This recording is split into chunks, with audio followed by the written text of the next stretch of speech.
Ladies and gentlemen, thank you for viewing this conference. After Raisi's emergence as president in Iran, the United Kingdom, European Union, and United States of America must unite behind the NCRI, its president-elect, Mrs. Maryam Rajavi, and the people of Iran, because they are our best allies to secure a free Iran.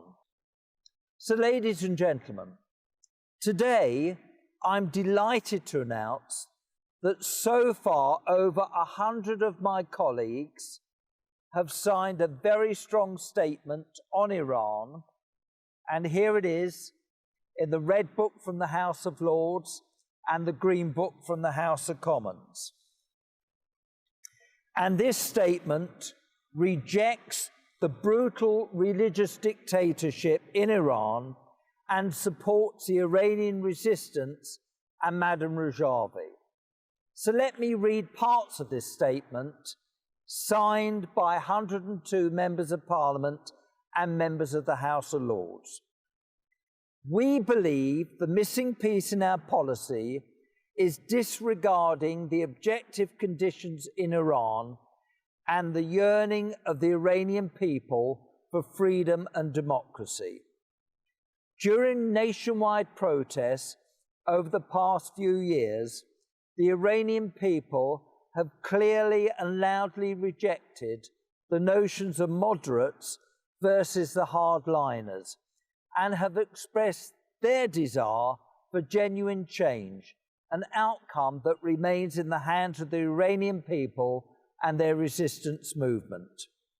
We believe that the 10-point plan outlined by President-elect of the NCRI, Mrs. Rajavi, and her calls for the establishment of a republic in Iran based on free and fair elections, separation of religion and state, gender equality, non-discrimination against religious and ethnic minorities, and a non-nuclear Iran deserve our support.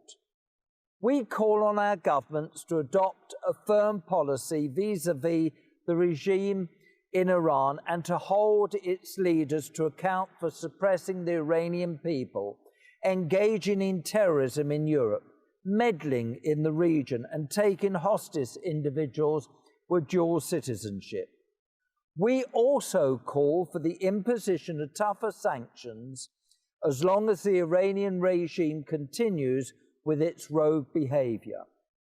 Finally, we call on our governments to stand with the Iranian people and the desire for human rights, freedom, and democracy.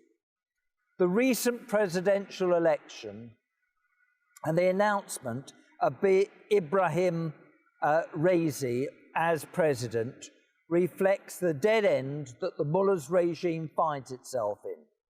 It is a regime bereft of any ideas, with nowhere else to go but to revert to appointing a figure from the ideological hardline. As a well-documented director of numerous human rights abuses, Raisi's appointment brazenly displays the contempt the fundamentalist government has for any kind of positive dialogue or reform. So, ladies and gentlemen, I, together with my colleagues in the British Parliament, strongly support the call by the Secretary-General of Amnesty International, as well as Professor Javed Rahman, the Special Rapporteur for Human Rights in Iran, to independently investigate the crimes against humanity committed by this butcher, Raisi, and prosecute him for sending tens of thousands of people to the gallows in the summer of 1988 and over the past 4 decades. This brutal man must be put in prison and not become the president of our great country, which is what Iran is. Hannah, where's the Dr. Jones.